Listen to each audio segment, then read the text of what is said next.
my father came out of an era which was known as the Healing Revival, and it began in 1948 to 1955. He was actually converted to the Lord sort of at the beginning of that meeting. Now, he never was able to sit under the big tents of some of the more noted ministers, but there was a man who had a tent back in that day named Thea Jones, and he put that big tent up in somewhere around War, West Virginia, and Dad was able to attend that meeting. Dad told me himself, he said, Thea, back then, people had garters, and I don't know if you know what a garter is, but it hangs down. It's like a big knot. That some are small, but some are very large. And Thea would sit in a chair and pray with people. And Dad said, I saw it with my own eyes, that Thea would grab that garter and he would say, you foul choking spirit, you come out of this person now. And that's what he called it. He didn't call it a garter. And Dad said it would just start melting right in front of everybody's eyes. Thea, whose son lives in Cleveland, Tennessee, had probably one of the most magnificent miracles that happened in North Carolina for a boy. I'm not going to tell the whole story, it would take too long. I've told it in my meetings. He was having a Sunday service at a church, packed out to capacity, standing room only, and a girl brought a boy that was a teenager that had white sockets. The retina and iris had not formed in his eye at birth, and he'd been blind. He was a teenager, and someone actually told the girl, hey, there's a man down there that can heal your brother, but they did it mockingly, and the little girl didn't know that, and she believed it.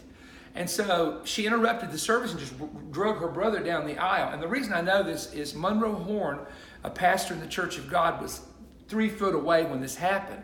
Very godly man. He told me about it when I was 18. Long story made short, when Thea prayed, over about 2 or 3 minutes, there were blue eyes that appeared, and the boy actually, Monroe said it was absolutely a creative miracle, and the church went bonkers. They went crazy. The town went crazy. Anyway, that is the era that I studied at age 16, 17, 18, 19, and 20 of the lives of these men. You know, what they did right, some of the things maybe they did wrong, what brought the revival, what hindered it. But I am a collector of healing revival memorabilia. And I have Brother Oral Roberts' briefcase, which a precious lady from Oklahoma gave me. She knew how much I admired Brother Roberts. Brother Roberts' daughter sent me most of the books that he printed and copies of his magazines, which I always looked for the 1940 issues, never could find them because, you know, back in that day they were magazines. And so when parents died and children cleaned the house, they threw them away. Here's what I'm going to show you. A man that just moved here who goes to OCI's mother attended Brother Roberts, and I absolutely love this stuff. This is a Welcome to the Crusade, and I would open it up, but it's in this case right now. I haven't screwed it down, obviously. This is a little advertisement that you handed people. I don't think there's anything on the back. Okay, oh, there we go. See, on the back are the songs they sing. And here's a track, The Angels That Help Us. They had a lot of what they call tracts, which were real small mini books that you could read. And then I was real thrilled that he brought this. This was every healing evangelist, and I'm going to say healing evangelist because a lot of you will know what I'm talking about during that era. This is their songbooks that they would sell for $1.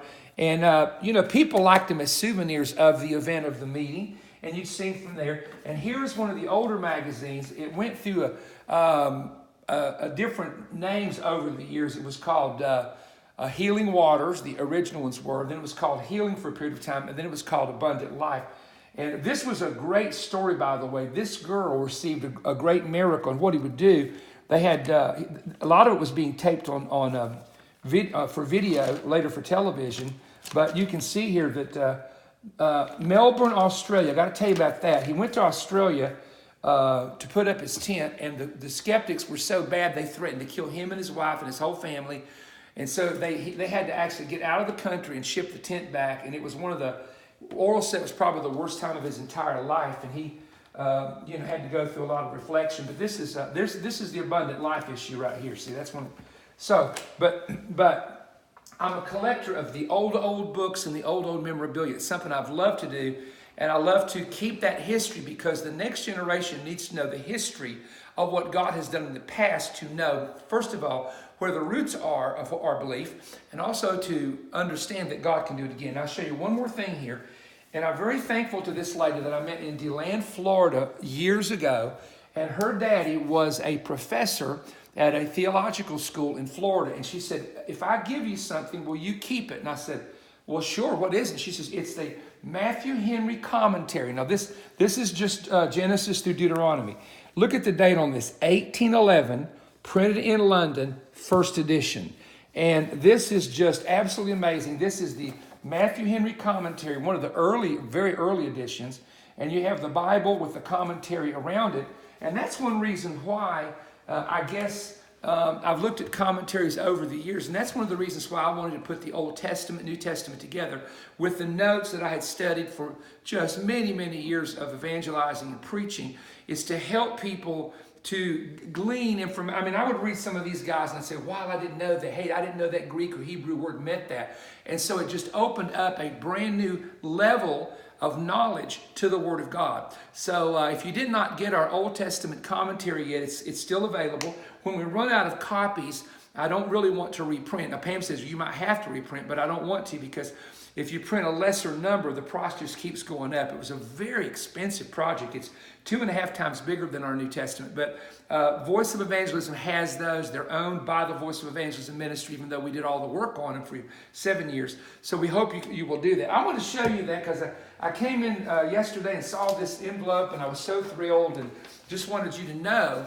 that don't throw away, if your parents go to be with the Lord, or the grandparents, don't go and throw away this kind of stuff that you see from the early ministries and early meetings, because it's very rare. And if you don't want it, you can send it to Perry Stone, because we have actually vaults where we're keeping up with the history of the healing revival. So I'll throw that out there for the fun of it.